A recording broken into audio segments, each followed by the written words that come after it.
bola Erwin Fitriansyah. Selamat siang, Bung Erwin. Bung Erwin, laga 20 Maret mendatang menjadi laga yang dinanti, laga yang ditunggu-tunggu.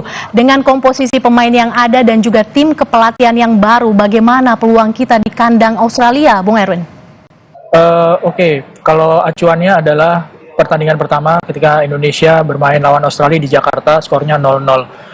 Waktu itu ada beberapa pemain yang belum bergabung ya, Oli Romeni, Joey Pelupesi, Emil Audero itu belum ada, Kevin Dix juga belum ada.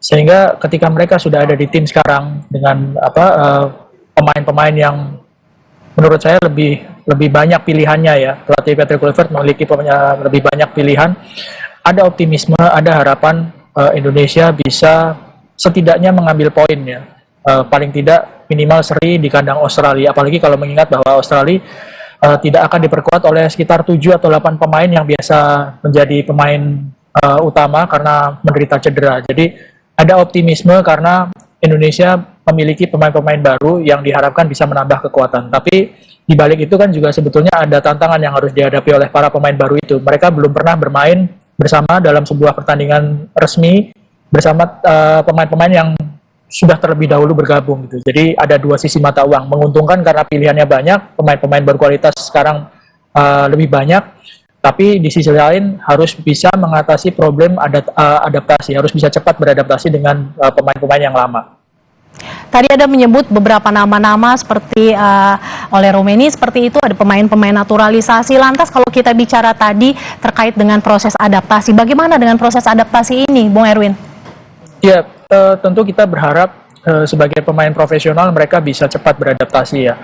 Cuma pelatih Kluivert ini kan memanggil sebagian besar pemain-pemain yang juga dipakai, yang dipanggil oleh pelatih sebelumnya, Coach Sintayong.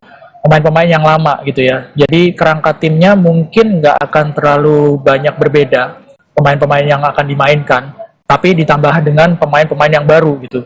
Nah, adaptasi juga yang harus dilakukan adalah bagaimana pemain lama, pemain yang dipanggil ini bisa beradaptasi dengan cepat dengan strategi taktik yang diterapkan oleh pelatih yang baru, Coach Patrick Kluivert dan asistennya. Jadi ini pertandingan yang kompleks tapi cukup membuat penasaran ya, seperti apa pemain-pemain timnas sekarang dengan tambahan kekuatan baru, pemain baru harus beradaptasi dengan strategi pelatih yang juga baru itu di kandang Australia lagi kan. Tim Australia juga dikenal dengan strategi yang menyerang. Lantas bagaimana sebaiknya strategi yang diterapkan oleh Patrick Kluivert dalam menghadapi Australia? Mungkin juga menggunakan formasi 4-3-3, seperti apa analisa Anda? Ya, ini kan pertandingan pertama dari timnas setelah ditangani oleh Coach Patrick Kluivert. Jadi memang masih belum terlihat, belum pernah terekspos sebelumnya formasi apa yang mau dipakai. Mungkin 4-3-3, bisa juga 3-4-3 atau 4-5-1. Asisten pelatih Alex Pastor sudah sempat spill bahwa menghadapi Australia kita memang harus realistis gitu ya. Kecil kemungkinannya untuk tampil menyerang ya, terbuka, benar-benar full attack, karena meskipun Australia tidak diperkuat beberapa pemain, tapi ya tetap saja Australia adalah tim yang kuat gitu ya untuk ukuran Asia. Mereka sudah beberapa kali tampil di Piala Dunia. Jadi mungkin strategi yang realistis adalah menunggu ya, bermain sabar, tidak terpancing untuk frontal menyerang, sambil sesekali melakukan serangan balik, dan serangan baliknya harus yang mematikan, artinya mungkin peluangnya nggak banyak, sehingga peluang yang nggak banyak itu harus dimaksimalkan untuk menjadi gol gitu. Mungkin lini samping juga bisa diperkuat, itu bisa menjadi salah satu strategi juga, Bung Erwin? Iya, bisa jadi seperti itu ya. Pilihan strategi itu kan bermacam-macam itu, termasuk memaksimalkan pemain-pemain dari sektor sayap gitu. Ya, di back sayap kita kan juga punya pemain-pemain yang kuat seperti Calvin Verdong serta Kevin Dix. Juga ada pemain-pemain sayapnya. Mungkin kalau misalnya Rafael dimainkan di sayap kiri atau Eliano dimainkan di sayap kanan, itu bisa jadi pilihan untuk membantu siapa striker. Kalau Oli Romeni dimainkan sebagai starter juga bisa membantu tugas Oli untuk mencetak gol gitu. Bung Erwin, jadi secara hitung-hitungan dari sisa pertandingan yang ada, bagaimana ini peluang kita untuk lolos di Piala Dunia, Bung Erwin?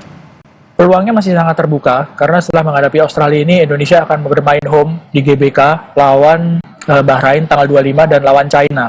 Setelah itu di pertandingan terakhir lawan Jepang. Kalau lawan Jepang itu agak susah ya, harus main di Jepang, dan kita tahu semua bahwa Jepang ini lawan yang paling kuat dan hampir pasti lolos kalau di grup ini.